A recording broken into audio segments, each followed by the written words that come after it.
Well, after months of campaigning, the results are in. States across the U.S. and cities in Hampton Roads have a wave of new leadership. A race we followed closely up until the last minute was for Virginia governor. Voters elected Democratic candidate Ralph Northam last night. He took home the win with 54% of the vote over Republican candidate Ed Gillespie's 45%. And that 9-point margin of victory was surprising to some. Last night, Gillespie graciously conceded in his speech to his supporters. Gillespie never mentioned the president in his address. Meanwhile, in Northam's victory speech, the doctor and current lieutenant governor made a clear reference to the president, but also never mentioned him by name. He called for all Virginians to move forward and heal the wounds that divide the state.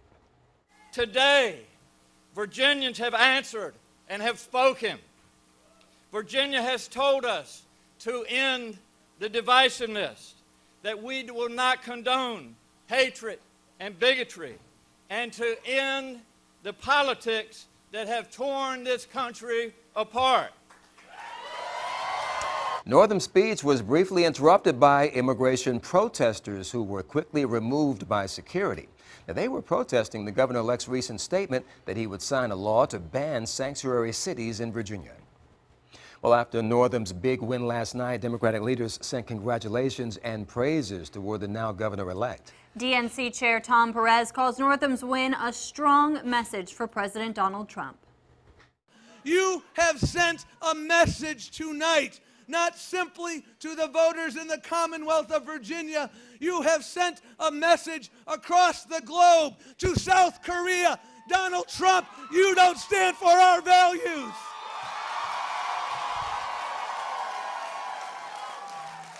The America that Donald Trump comes back to in a few days is far different than the America he left. It's an America where we are regaining our values. Perez stumped for Northam earlier this month. The president tweeted about last night's race results. He said, quote, Ed Gillespie worked hard but did not embrace me or what I stand for. Don't forget, Republicans won 4 out of 4 House seats, and with the economy doing record numbers, we will continue to win even bigger than before. Well, the day after Governor-elect Northam's big win, he addressed the citizens of Virginia in Richmond. He took time to talk about his win and what he wants to tackle going forward. Our Laura Queso is in the newsroom right now with the latest. Laura? Yeah, and we've been talking about it. Democrat Ralph Northam defeated Republican Ed Gillespie in a hard-fought governor's race. Northam won by 9 points over Gillespie, a far wider margin than the polls have predicted in the final days of the race. And around 10 this morning, he held a news conference about it.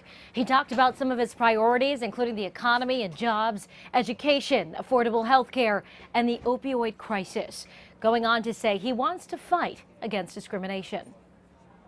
We live in the greatest state in this country, and we have so much potential, and it's time to put some of the ideologies, put some of the divisiveness aside, and bring people to the table, and again, move Virginia in a positive direction and do what's in the best interest of the people of Virginia. Right about now, the governor-elect should be having lunch with Governor Terry McAuliffe and the First Lady at the governor's mansion. Meanwhile, Gillespie responded to his loss last night by congratulating the governor-elect on his commanding victory. The governor-elect said he received a phone call last night and he looks forward to working alongside Gillespie. I'm in the newsroom. Laura Queso, 10 on your side.